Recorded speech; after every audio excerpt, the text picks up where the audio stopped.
La fermeture de l'église de Marcello Tuna par les forces de l'ordre, en raison de soupçons de son implication dans la mort de sa femme, est un événement complexe qui touche à la fois les sphères religieuses, juridiques et sociales.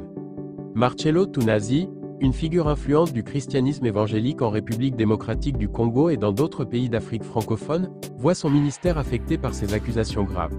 Voici une analyse approfondie des différentes implications de cette affaire. Contexte et importance de Marcello Tunasi. Marcello Tuna est un pasteur évangélique bien connu et respecté, dont l'influence s'étend bien au-delà de la du Congo. Il a fondé l'église Centre de Réveil, missionnaire et mondial, CRMM, à Kinshasa, une des plus grandes congrégations évangéliques de la région. À travers ses prêches, souvent diffusées en ligne, il a atteint une audience considérable parmi les fidèles cherchant guidance spirituelle. La fermeture de son église par les forces de l'ordre, dans le cadre d'une enquête criminelle, ébranle non seulement sa communauté de fidèles, mais aussi la réputation de l'église évangélique en général dans la région.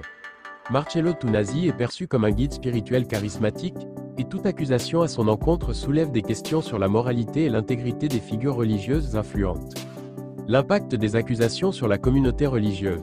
L'accusation de meurtre ou d'implication dans la mort de sa femme est particulièrement choquante pour les fidèles et la communauté religieuse en général. Dans de nombreuses cultures africaines, le pasteur est perçu comme une figure quasi sacrée, représentant une forme de pureté morale et éthique. Le fait que des soupçons aussi graves pèsent sur lui crée un sentiment de trahison parmi les fidèles. La fermeture de l'Église ajoute une dimension dramatique à cette crise, car cela signifie que les fidèles sont non seulement privés de leur lieu de culte, mais qu'ils doivent aussi faire face à une profonde incertitude sur la direction de leur communauté.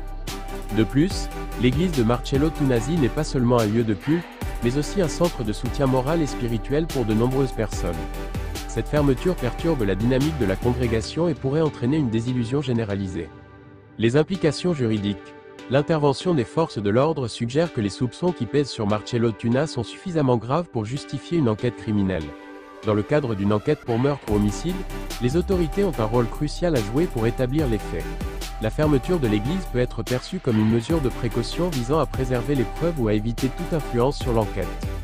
Toutefois, il est important de noter que dans un système judiciaire respectueux des droits, toute personne, y compris Marcello Tuna, bénéficie de la présomption d'innocence jusqu'à preuve du contraire. L'enquête doit donc suivre son cours dans le respect des procédures judiciaires, pour garantir que la vérité soit établie de manière transparente et juste. Le rôle des forces de l'ordre dans la fermeture de l'Église. L'intervention des forces de l'ordre dans les affaires religieuses est souvent perçue comme une mesure extrême, et elle peut générer des tensions entre les autorités étatiques et les communautés religieuses. Dans ce cas, la fermeture de l'Église peut être interprétée de deux manières. D'une part, comme une action nécessaire pour maintenir l'ordre public et protéger l'intégrité de l'enquête. D'autre part, elle pourrait être vue comme une intrusion dans la liberté de culte, surtout si les fidèles estiment que leur lieu de prière est injustement pris pour cible. Les autorités doivent donc faire preuve de prudence dans la gestion de cette affaire, car la fermeture prolongée de l'Église pourrait entraîner des réactions négatives de la part des fidèles, voire exacerber les tensions entre l'État et les communautés religieuses. Répercussions sociales et médiatiques. Les accusations portées contre Marcello Tuna ont également des répercussions importantes sur le plan social. En rez-de-chaussée et dans d'autres pays africains, les leaders religieux exercent une influence considérable sur leur communauté. Ces accusations peuvent affecter la perception générale de l'Église évangélique et alimenter les débats sur l'éthique des leaders religieux. Les médias, notamment les réseaux sociaux, jouent un rôle central dans la diffusion de l'information concernant cette affaire. Des spéculations et des rumeurs peuvent se propager rapidement, ce qui pourrait compliquer la situation et créer un climat de méfiance, voire de division au sein de la communauté chrétienne évangélique. Il sera crucial pour les médias et les autorités de faire preuve de responsabilité en rapportant les faits avec précision, sans alimenter inutilement les tensions ou la désinformation. Impact sur la carrière et la réputation de Marcello Tuna.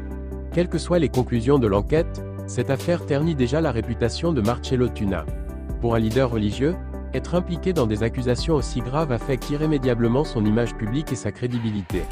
Si les accusations sont confirmées, cela signifiera la fin de sa carrière en tant que leader spirituel.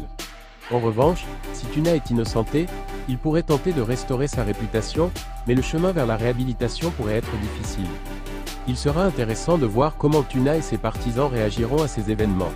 Des figures influentes comme lui ont souvent des réseaux de soutien puissants qui peuvent chercher à minimiser les accusations ou à défendre son innocence publiquement. La fermeture de l'église de Marcello Tuna, dans le cadre des accusations de meurtre de sa femme, marque un tournant dramatique dans la vie de cet influent pasteur évangélique. Cet événement bouleverse non seulement la communauté religieuse locale, mais pose aussi des questions sur l'intégrité morale des leaders religieux et la gestion des enquêtes impliquant des figures publiques. Les répercussions de cette affaire se feront sentir à la fois sur le plan spirituel, social et juridique, et il sera essentiel que l'enquête soit menée de manière rigoureuse et transparente pour rétablir la vérité.